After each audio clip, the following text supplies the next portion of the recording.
मैंने एक हफ्ता पहले एक वीडियो अपलोड करी थी बिग स्कैम एक्सपोज के नाम से। तो आपके हिसाब से इस पूरी लड़ाई में कौन सही है कौन गलत है? नहीं, सिर्फ ये नहीं बोलना है कि आप प्रॉपर लॉजिकली ये बताना है कि अगर मैं सही हूं तो क्यों हूं और अगर मैं गलत हूं तो क्यों हूं। मेरा ये जो ओपिनियन है ना, वो मेरे भाई के भी एक्सपीरियंस पे बेस्ड है, ना कि जस्ट मैं आपका या किसी और का व्यू देख कर आई हूँ। बेसिकली मैंने इसको बहुत करीब से देखा है, क्योंकि जब हम 11th और 12th में थे, अभी मैं यूपीएससी कर रही हूँ यहाँ पर, तो जब हम 11th और 12th में थे तो मेरे भाई को भी ऐसे लोगों ने अप्रोच किया था, मुझे भी कई बार अप्रोच किया था। वहां पे आपने देखा होगा किस तरीके से मोटिवेट किया जाता है, कैसे एक इंसान एक को अलग सा ही इन्वायरमेंट क्रिएट कर दिया जाता है कि आपको समझ में ही नहीं आएगा कि क्या गलत है क्या सही है। वो इतने कॉन्फिडेंट हो गए, स्पेशली एक लड़की थी, मेरी फ्रेंड थी, वो मुझे बोलती थी कि तू चल तू चल। तो हमेशा उसके स्टेटस पे मुझे यही दिखता था कि कोई BMW के साथ फ़ोटो पोस्ट कर रहा है। Exactly guys, I am not lying. तो कोई मर्सिडीज़ के साथ डाल रहा है। तो भाई ने भी मुझे कल ये बात बताई कि ये सब फेक होता है। अगर प्रोडक्ट बेचना है तो आप सिंपली बेच दो ना, कि हाँ साबुन है 10 रुपये का ले लो। उसके पीछे आप BMW क्यों दिखा रहे हो, जो कि वो पॉसिबल नहीं है। Exactly, that is the truth. कुछ लोगों को ये लग रहा है कि ये लड़ाई मेरे और विवेक बिंद्रा के बीच में है, जबकि ऐसा कभी था ही नहीं। ये कुछ लोग समझ रहे हैं या वो खुद समझ रहे हैं। ये लड़ाई एक्चुअल में सच और झूठ की है। ये लड़ाई एक्चुअल में सही और गलत की है। सर इसमें गलत क्या है वैसे? सर वो कोई तिकड़म लगा के अपना कोई प्रोडक्ट बेच रहा है। सर ऐसे बहुत सारे लोग हैं दुनिया में जो कुछ ना कुछ कर ही रहे हैं, कई सारी टैक्टिक्स लगा रहे हैं। और जैसे एडवर्टीजमेंट में बहुत सारा कुछ होता है, तो सर ये भी इसने भी कोई अपनी टैक्टिक्स निकाली है, तो उसमें सर गलत क्या है अपना प्रोडक्ट बेचने? वेरी गुड पॉइंट कि इसमें गलत क्या है। कुछ बताना चाहेगा कि इसमें कुछ गलत है या नहीं है या ये सही है? सर बेसिकली इसमें सबसे पहले हमारे लोग 18 to 25 के एज ग्रुप के बच्चों को टारगेट किया जाता है और इसमें उनको सेमिनार तक ले जाया जाता है और उनको ज़बरदस्ती आप अपने कुछ भी बेच रहे हो उन्हें फंसा दिया जाता है। सर अजीब टाइप के वहाँ म्यूजिक वगैरह चल रहे होते सेमिनार में। मैं खुद भी ज्वाइन किया था एक कंपनी में और वो बोलते थे कि आपको आपकी दाढ़ी आने से पहले आपकी गाड़ी आ जाएगी। आई नहीं सर। सर सबसे पहले मैं ये कहना चाहूँगा, क्योंकि जिस आपने बिग स्कैम वीडियो अपलोड की यूट्यूब पे, उसमें आपने ना नाम किसी का बताया ना कंपनी का नाम लिया। तो अगर मैं जैसे चोरी कर रहा हूँ, आप चोर चोर कह रहे हैं, अगर मैंने वो गलती की है तो ऑब्वियसली मैं चिढ़ूंगा उस बात से। आप अगर नाम लेते तो गलत था, कंपनी का या उनका या किसी स्पेसिफिक पर्सन का, तो गलत होता। आपने नाम तो नहीं लिया, और अगर नाम नहीं लिया है आपने और अगर मैं गलत हूँ तो मैं चिढ़ूंगा।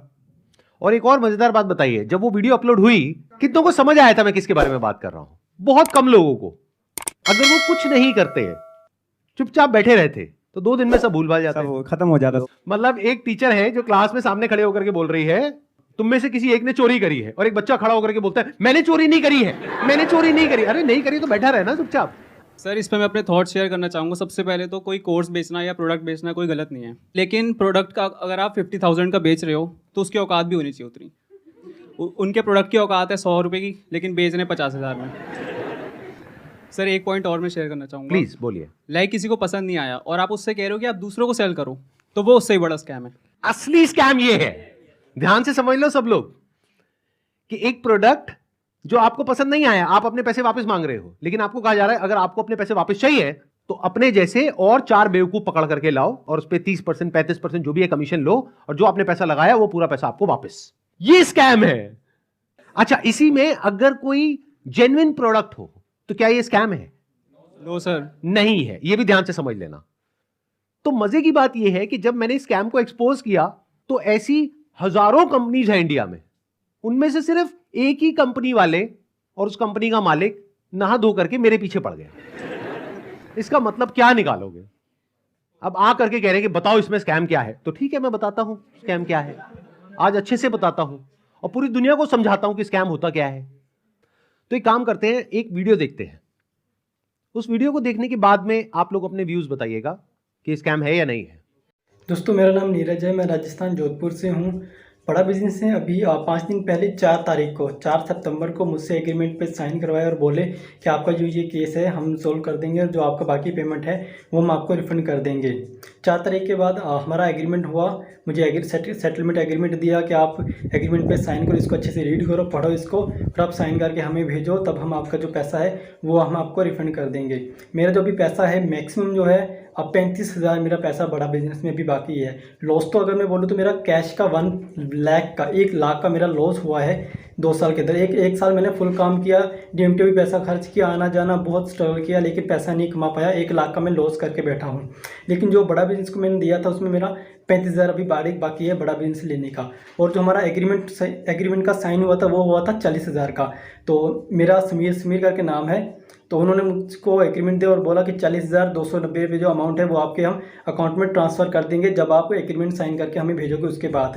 तो मुझे 2-3 दिन बोलते रहे, सर कल होगा, परसों होगा, 24 घंटे 48 घंटे ऐसे ही बोलते लास्ट में आके बोला सर आपको रिफंड नहीं होगा, आप हमारे रिफंड कैटेगरी में नहीं आते। और उसके बाद मेरे को बोला सर हमारे एक सीनियर आपको कॉल करेंगे, लेकिन उनके किसी भी सीनियर्स का मेरे पास कॉल नहीं आया, ना मुझे व्हाट्सएप पे रिप्लाई दे रहे हैं। यहाँ पे कुछ पोस्ट हैं वो भी मैं आपको शेयर कर दूंगा स्क्रीनशॉट, जो आप देख सकते हो कि कितना बड़ा मेरे साथ फ्रॉड हुआ है। तो अगर आपको भी ऐसे सेटलमेंट एग्रीमेंट दिया जाता है कि आप साइन करिए और आपको पैसा हम रिफंड दे देंगे, तो मेरे दोस्तों ये बिल्कुल कि भूल के भी मत करना एग्रीमेंट साइन। पहले आप उनको बोलो कि पहले पेमेंट दो, उसके बाद हम एग्रीमेंट साइन करेंगे। देखो भाई एग्रीमेंट क्या है, क्योंकि हम मिडिल क्लास फैमिली से गरीब लोग हैं, हमें सिर्फ अपने काम से मतलब होता है ना। तो हमें जब अपना पैसा मिल जाएगा तो हम पैसा लेके हमें क्या करना बड़ा बिजनेस है ना, हम उनके बारे में नेगेटिव क्यों बोलेंगे। उसके बाद इन्होंने मुझसे वीडियो भी बनवाया, मेरा यूट्यूब चैनल था वो भी डिलीट करवा दिया, व्हाट्सअप ग्रुप भी डिलीट करवा दिया, लेकिन मेरा पैसा इन्होंने रिफंड नहीं किया। जो उन्होंने बोला मैंने वो किया, लेकिन मेरा पैसा इन्होंने रिफंड नहीं किया है। इसलिए मैं दोबारा से वीडियो बनाना सोशल मीडिया पर जब तक मेरा पैसा नहीं मिल जाता है मैं तब तक वीडियो बनाता रहूँगा और अपनी लड़ाई में लड़ता रहूँगा। अगर वो मेरी तरफ लीगल एक्शन भी मेरे ऊपर लेंगे तो उसका भी मेरे को कोई दिक्कत नहीं है, क्योंकि वैसे भी हम बर्बाद हो चुके हैं, हमारा पूरा सब कुछ है जो उजड़ चुका है ना। तभी इससे बुरा हमारे साथ जो भी होगा वो देखा जाएगा, और जो बुरा हमारे साथ हो चुका है इससे ज़्यादा बुरा हमारे साथ नहीं हो सकता है ना, और ना भी वो कर सकते। जितना बुरा होना था वो हमारे साथ हो चुका है। मैं जब भी IBC के बारे में सोचता हूँ मुझे ऐसा लगता है कि मेरा पैसा भी बर्बाद हो गया, मेरा टाइम भी बर्बाद हो गया। मैंने इतना ट्रस्ट किया था विवेक बिंद्रा जी पर, मेरा ट्रस्ट भी चला गया और मुझे सुसाइडल थॉट आते हैं। और मैं अगर कंपनी मेरा पैसा रिटर्न नहीं करती है तो मैं सुसाइड करूँगा। और मैंने 10-12 वीडियो बना करके अलग अलग चैनल पर डाल दिए हैं और शेड्यूल कर दिया है। मेरे ना होने के बाद वो वीडियोस रिलीज होते जाएंगे, जिसमें मैंने बताया है कि किस तरीके से मैंने डॉक्टर विवेक बिंद्रा जी का वो सब भी लगा दिया कि मेल पर कि मैंने पैसा डाला था, और मेरा चैनल स्ट्राइक पड़वा दी गई है। और मुझे बोलने की भी वो नहीं दिया कि मैं बोल सकता हूँ, इसलिए मैं ये बिल्कुल नए चैनल पर ये वीडियो डाल रहा हूँ। और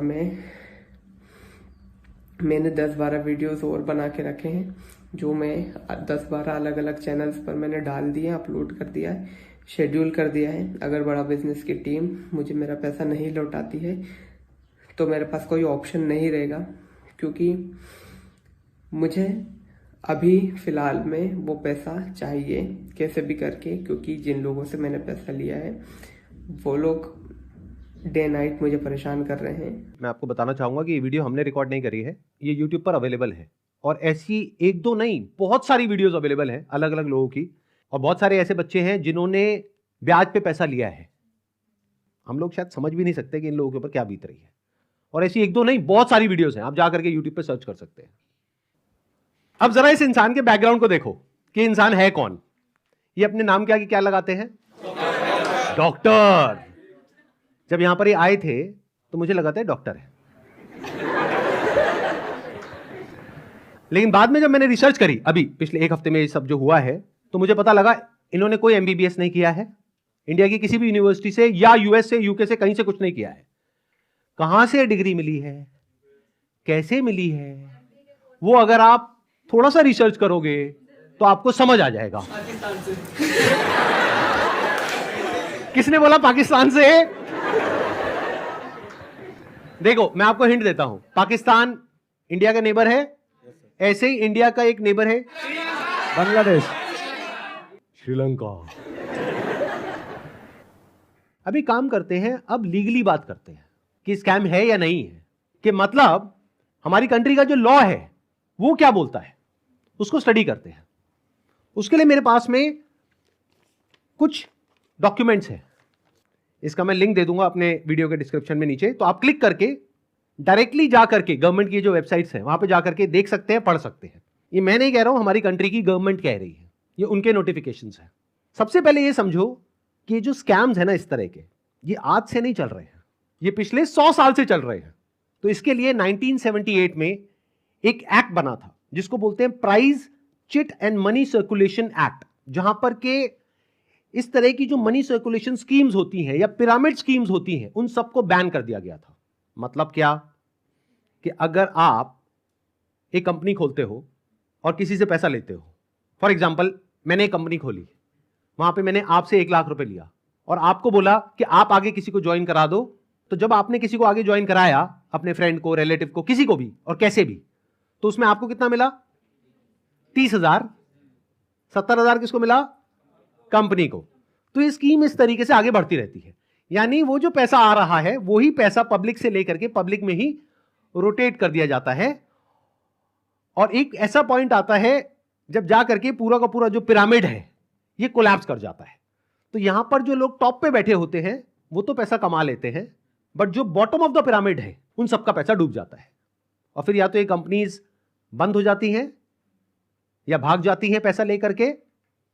पास्ट में ऐसा बहुत कंपनीज ने किया है, उसमें से बहुत सारी कंपनीज के जो ओनर्स हैं वो आज जेल में हैं। तो ये एक प्रॉपर स्कैम है जिसको गवर्नमेंट ने बैन किया हुआ है। फिर सवाल उठता है कि जब ये बैन है तो लोग कैसे कर रहे हैं? देखो, ध्यान से सुनो, ध्यान से समझो। आपसे अगर मैं पैसा लेता हूं और आपको बदले में कुछ नहीं देता हूं तो वो तो इलीगल है। लेकिन मान लो मैंने आपसे पैसा लिया 50,000 रुपए, बदले में आपको एक 50 रुपए का प्रोडक्ट दे दिया, तो क्या वो लीगल है? इलीगल है?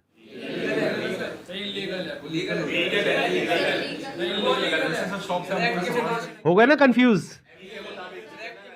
तो ये एक लूपहोल है, ये जो लॉ है उसके अंदर, इसको ये लोग यूज कर रहे हैं। मतलब गवर्नमेंट ने क्या कहा कि अगर आप किसी के घर का दरवाजा तोड़ते हो और अंदर जाते हो और चोरी करते हो तो आपको सजा होगी।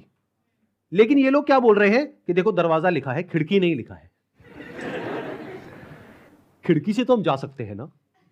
तो जो कंपनीज जेन्युइन है और जो फेक है उसमें सबसे बड़ा फर्क क्या होता है कि जो प्रोडक्ट है अगर लोग उसकी वजह से ज्वाइन कर रहे हैं और वही एडवर्टाइजिंग में कहा जा रहा है, वही उसका ओनर कह रहा है, तब तो वो जेन्युइन है।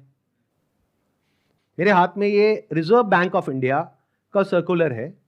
इसमें क्लियरली आरबीआई ने यानी रिजर्व बैंक ऑफ इंडिया ने कॉशन किया है public against multi level marketing activities. इसमें मैंने कुछ पॉइंट्स को हाईलाइट किया हुआ है, उसको मैं एक बार आपको एक्सप्लेन कर देता हूं। Income under such schemes majorly comes from enrolling more and more members from whom hefty subscription fees are taken rather than from the sale of products they offer। तो ये आरबीआई का कहना है। मतलब देखना ये है क्या वो जो प्रोडक्ट है और सर्विस है उसका जो प्राइस है वो मार्केट से थोड़ा ज्यादा है या बहुत ज्यादा है। अब आपको एक बहुत मजेदार बात बताता हूं। ये सिखा रहे हैं 10 दिन का एमबीए। 10 दिन में कौन सा एमबीए होता है?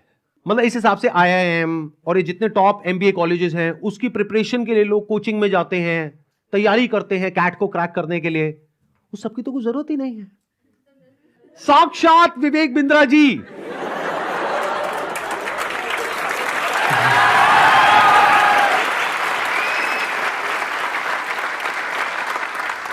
आपके सामने 10 दिन तक रोज प्रकट होंगे और आ करके आपको 10 दिन में एमबीए करा देंगे।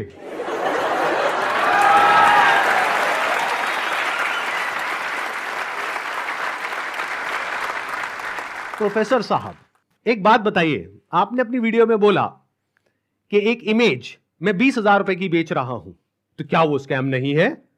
और वो 50,000 का कोर्स बेच रहे हैं तो वो स्कैम है? इसका क्या मतलब है? मतलब भाई साहब ये है कि मेरी जो 20,000 की इमेजेस हैं वो कौन खरीदता है? आप में से कोई भी है जिसने आज तक मेरी कोई भी इमेज खरीदी? Not even a single person. तो हमारी इमेजेस कौन खरीदता है? जो बड़ी बड़ी कंपनीज हैं, बड़े बड़े ब्रांड्स हैं जिनकी टर्नओवर हजारों करोड़ रुपए की है, वो 20,000 रुपए की इमेज खरीदते हैं। क्यों खरीदते हैं? क्योंकि अगर वो इमेजेस हमसे नहीं खरीदेंगे और खुद शूट करेंगे तो उनका खर्चा आएगा 5 से 10 लाख रुपए, और वो इमेज कितने में मिल गई? 20,000 रुपए में। हमने जब वो शूट किया तो हमने 10 लाख रुपए लगाया, तब जाकर के 20,000 में एक इमेज बेची। तो इसमें किसका फायदा है? उस कंपनी का भी फायदा है और हमारा भी फायदा है। इसको बिजनेस बोलते हैं।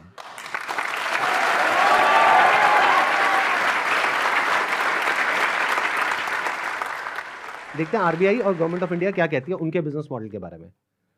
The Reserve Bank has also said that acceptance of money under money circulation, multi-level marketing, pyramid structures is a cognizable offense under the Price, Chit and Money Circulation Banning Act 1978.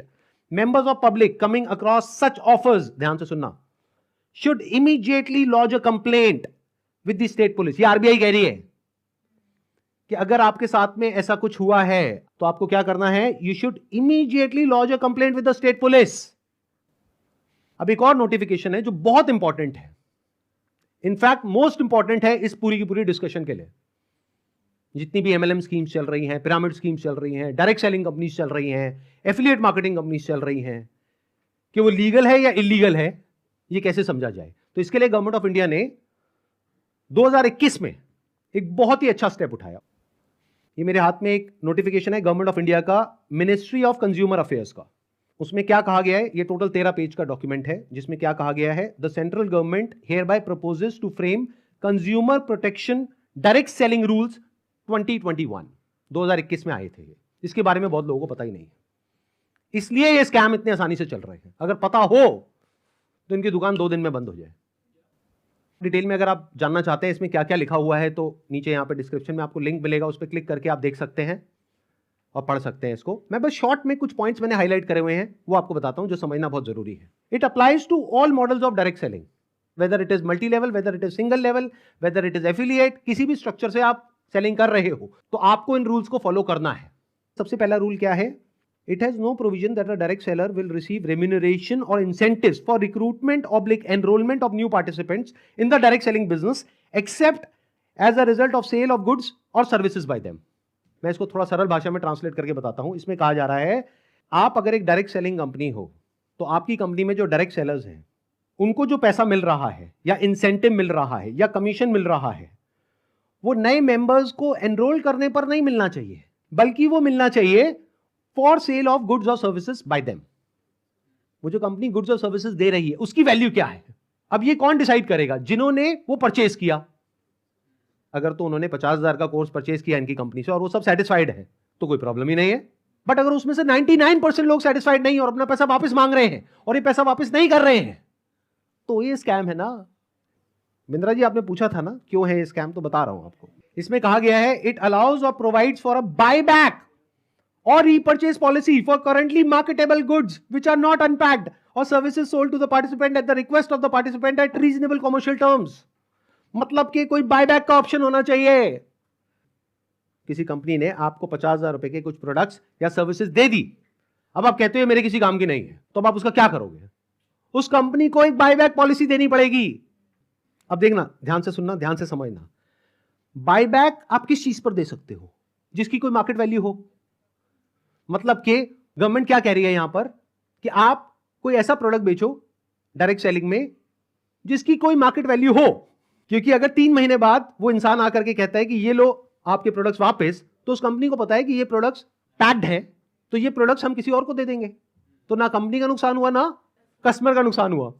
But अगर कुछ आपने ऐसा बेच दिया है जिसकी कोई market value नहीं है, फॉर एग्जाम्पल आपने कोर्स खरीदा इनसे, अगर आप जा करके किसी को बोलते हो कि कोर्स मैंने 50,000 का लिया है, आपको 5,000 का देती हूं, ले लो, कोई लेगा? 500 रुपए का लेगा?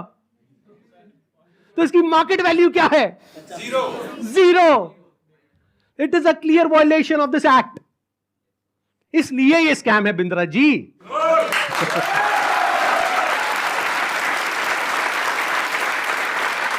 उन्होंने एक बहुत बड़ी गलती कर दी। It was never meant to be Sandeep Maheshwari versus Vivek Bindra. It was just an awareness video. जबरदस्ती आ करके बीच में छलांग मारी है उन्होंने, जबरदस्ती। मेरा मकसद सिर्फ किसी एक पर्सन को टारगेट करना नहीं है, बल्कि सबको अवेयर करवाना है कि देखो दुनिया में ऐसा कुछ हो रहा है, तो बच करके रहो। Miss selling means recklessly misrepresenting a product or service in order to successfully complete a sale. It also includes providing consumers with misleading information about a product or service.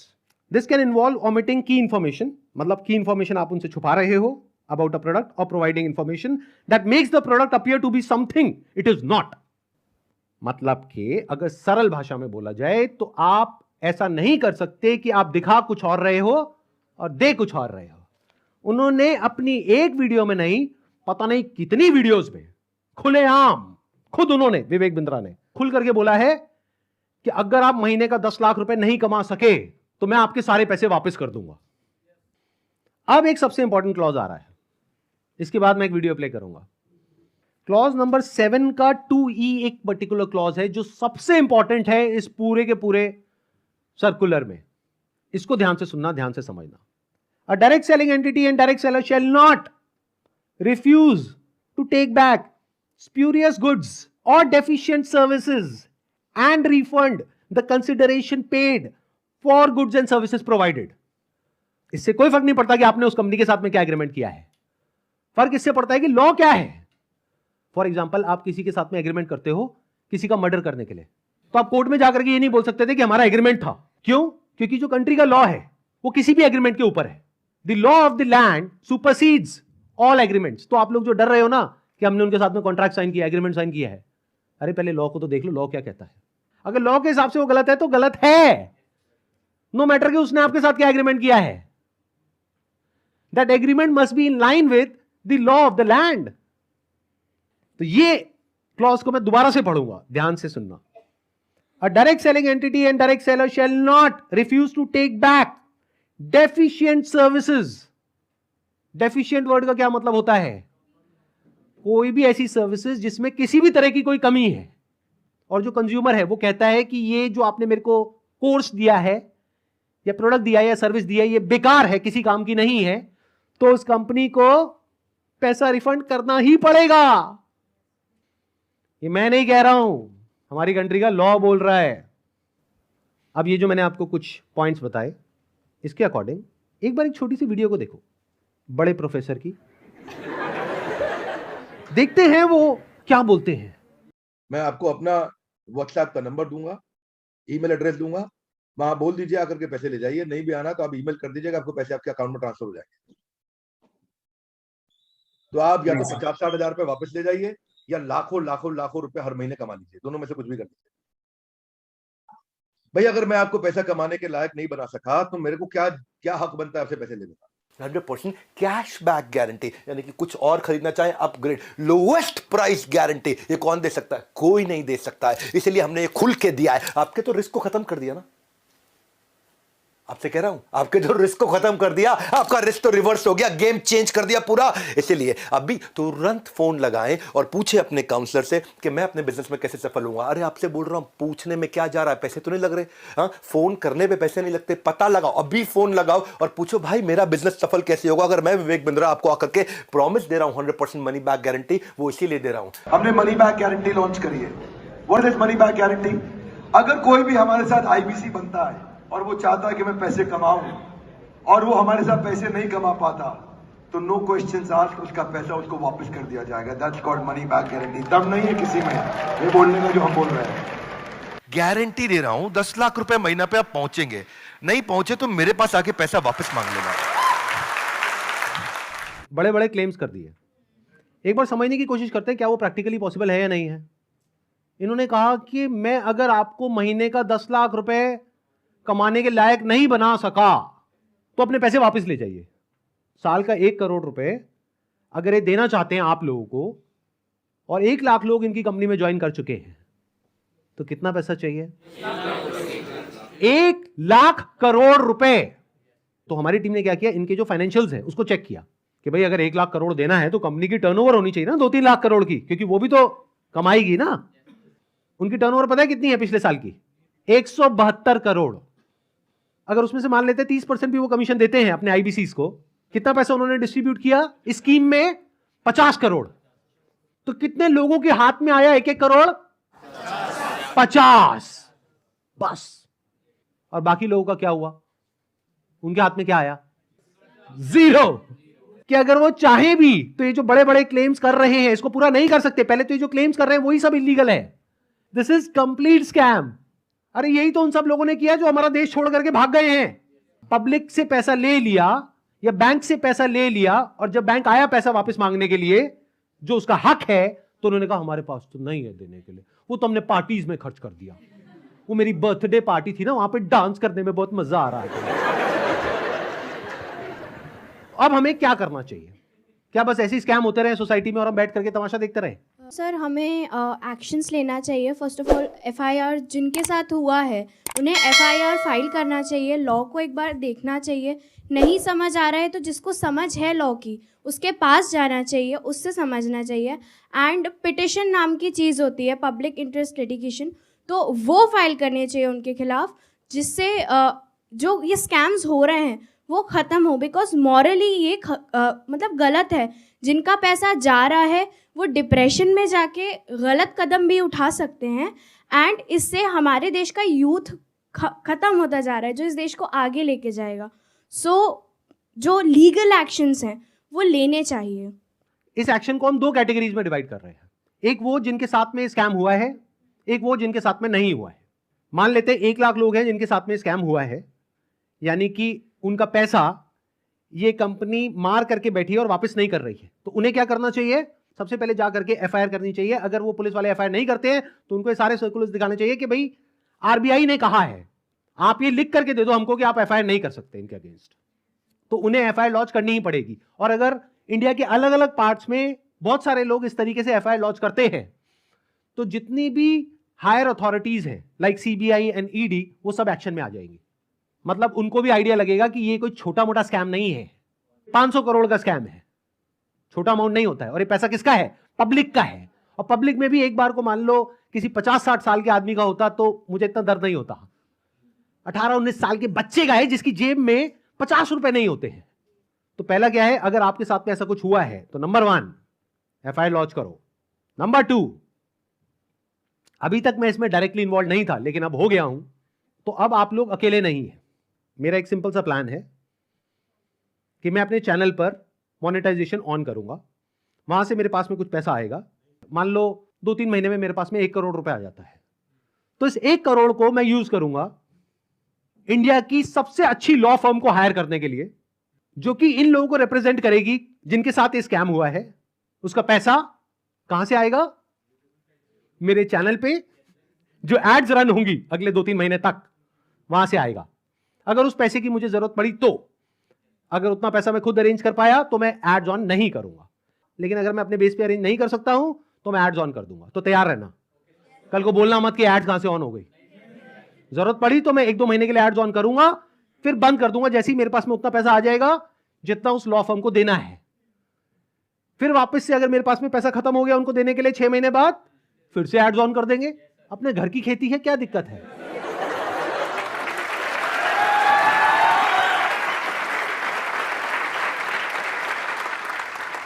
तो अब आप लोगों को क्या करना है, जिनके साथ में स्कैम हुआ है हमको ईमेल करिए।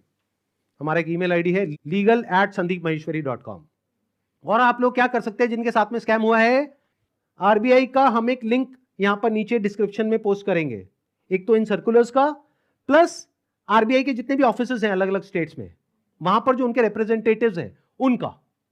तो आप क्या कर सकते हैं जिनके साथ में ऐसा कुछ हुआ है, एक लेटर लिखिए छोटा सा, उसमें जो भी मन में है इंग्लिश में हिंदी में लिख दीजिए कि आपके साथ में ये हुआ ये हुआ ये हुआ ये हुआ, और आपको अपना पैसा वापस चाहिए लेकिन वो पैसा वापस नहीं कर रहे हैं। और साथ में सारे जो प्रूफ्स हैं, जो भी आपने पेमेंट करी, जो भी आपका रजिस्ट्रेशन नंबर है, वो सब अटैच करिए। इसको पोस्ट करिए, एक आरबीआई में और एक मिनिस्ट्री ऑफ कंज्यूमर अफेयर्स में। अगर ये करते हैं तो क्या होगा, सोचो उनके पास में हजारों लेटर्स पहुंच जाते हैं तो क्या होगा। तो गवर्नमेंट की जो भी सीनियर अथॉरिटीज हैं वो सब एक्शन में आ जाएंगी। अगर आपको बहुत ज्यादा डर लगता है कि पता नहीं क्या हो जाएगा, क्योंकि ये आदमी है तो थोड़ा अजीब। अभी जो कल वीडियो में आया है ये, इसने आकर के एक बार नहीं बार बार मुझे धमकियां दी है, 1 हफ्ते में देखो मैं तुम्हारे साथ क्या करता हूं। भाई तू क्या करेगा, कर ले, अभी कर ले। मैं नहीं डरता भाई, दिखता नहीं है मेरी आंखों के अंदर। मेरे को मत डराने की कोशिश कर बार बार, तू अपनी आंखें दिखा कर।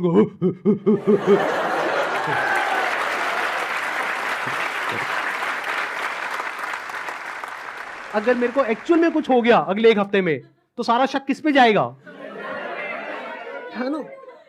कैसा प्रोफेसर है, थोड़ा तो बुद्धि यूज कर, थोड़ा तो लॉजिक नाम की चीज यूज कर।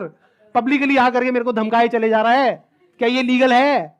अच्छा, एक चीज ध्यान में रखनी है आप लोगों को जिनके साथ भी ये स्कैम हुआ है, चाहे आप हमको ईमेल कर रहे हैं, चाहे आप कहीं पर भी इस तरह से लेटर भेज रहे हैं या ईमेल्स भेज रहे हैं, जहां भी आप भेज रहे हैं, जो भी प्रूफ है पेमेंट का वो साथ में अटैच करिए और अपनी कॉन्टैक्ट डिटेल्स प्रॉपर तरीके से दीजिए, क्योंकि अगर आप हमको ईमेल कर रहे हैं तो हमारी लीगल टीम आपको कॉन्टैक्ट करेगी आपके फैक्ट्स को वेरीफाई करने के लिए। तो ये हो गया एक कैटेगरी उन लोगों की जिनके साथ में स्कैम हुआ है। अब बात करते हैं बाकी के लोग, जो आप लोग हो। क्या आप जेन्युइनली कुछ करना चाहते हो? कितने हैं जो जेन्युइनली कुछ करना चाहते हैं?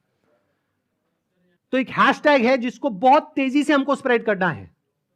मतलब कि जब ये वीडियो अपलोड होगी उसी दिन ये हैशटैग हर जगह ट्रेंड करना चाहिए, हर यूट्यूब के कमेंट सेक्शन में, ट्विटर पर, इंस्टाग्राम पर, हर जगह इसके बारे में बात होनी चाहिए।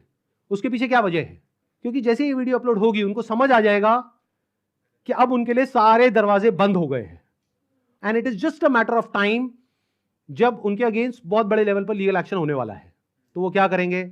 वही जो पास्ट में ऐसे सब लोगों ने किया, वो देश छोड़ करके भागेंगे। इसका टाइम नहीं देना है। तो वो कब हो सकता है?